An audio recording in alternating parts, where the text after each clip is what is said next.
Welcome to Missing Persons Archives, a channel dedicated to sharing real stories of those who vanished without a trace.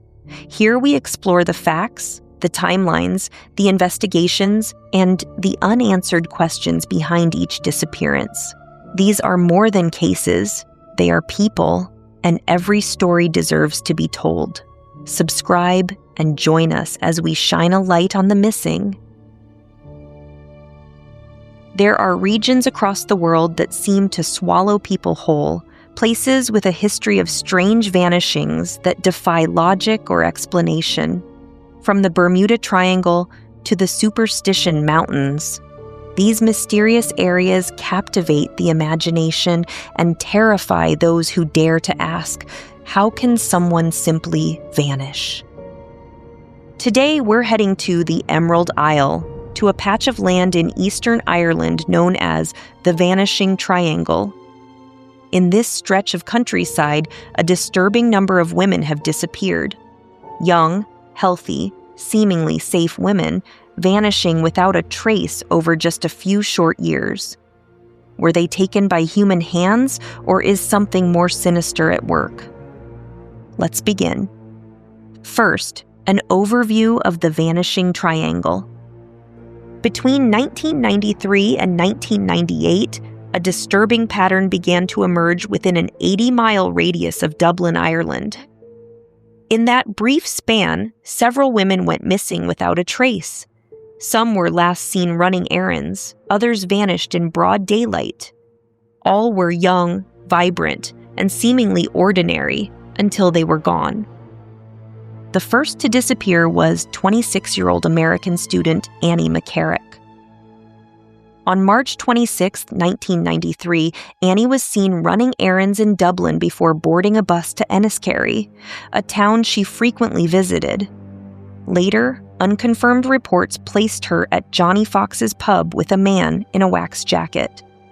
Witnesses say the man paid her cover and bought her drinks. No one saw them leave. Annie never showed up for a dinner party the next night and was never seen again. Only months later, 39-year-old Eva Brennan disappeared after visiting her parents. Despite being reported missing quickly, her case failed to receive the same attention as Annie's. Her sister later criticized police for waiting months before even taking fingerprints. Eva, like Annie, left no trace. And then the pattern intensified. The missing women. Imelda Keenan, 22, vanished on January 3, 1994, while walking along Lombard Street in County Waterford. Josephine Dollard, 21, was last seen hitchhiking from Dublin to Kilkenny in 1995. A friend later confirmed receiving a brief, eerie phone call from Josephine, during which she mentioned an approaching car before hanging up. Fiona Pender, a 21-year-old hairdresser and model who was 7 months pregnant, disappeared from Tullamore in 1996. Last seen outside her apartment, she too left no leads.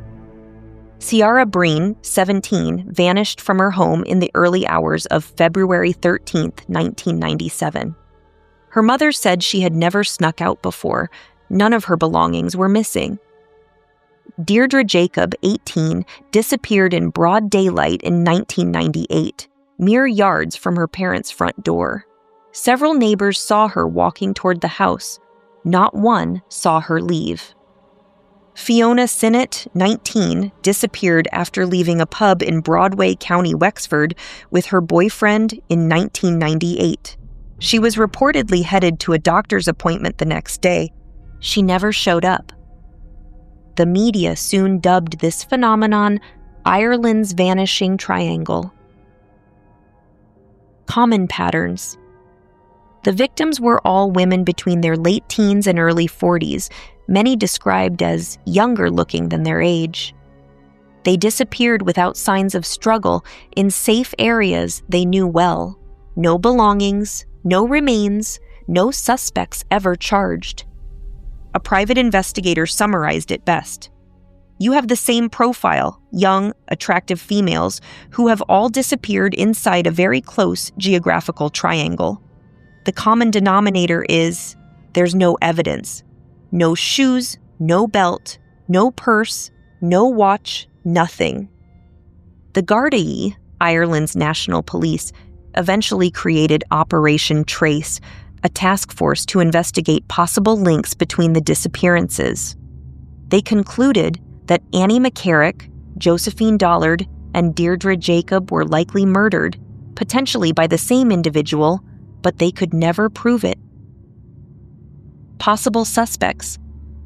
One man, dubbed the Beast of Baltinglass, fit the profile.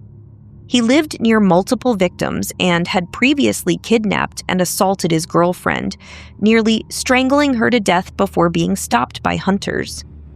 The disappearances stopped after his arrest, but he was never charged in connection to the Triangle cases.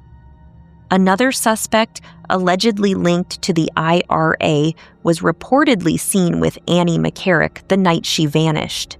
Despite intense scrutiny, he was never officially implicated. Retired Garda officer Alan Bailey, who led Operation Trace for 13 years, later wrote a book claiming that leads were mishandled, suspects ignored, and cases given unequal attention depending on a victim's background. What if something else is at work? These vanishings didn't just occur in rural nightclubs or shady alleys. They happened on busy roads, in daylight, within feet of a victim's home. Could there be a supernatural explanation? Could the Vanishing Triangle be a place where reality thins, where the natural laws break down just long enough to consume a life whole? Or are we dealing with a criminal mind so meticulous, so calculated, that they leave nothing behind? We may never know. Ireland's Vanishing Triangle remains one of the most baffling mysteries of our time, a haunting chapter in the history of missing persons. Despite efforts from police, journalists, and private investigators, these women remain lost in time. So what do you think? Is there a rational explanation behind these disappearances, or is something else lurking in the shadowy hills of Eastern Ireland? Let us know in the comments. And if you found this video compelling, please subscribe to Missing Persons Archives. Every share keeps these stories alive and may one day help bring someone home. Until next time, stay safe, stay aware, and never forget the missing.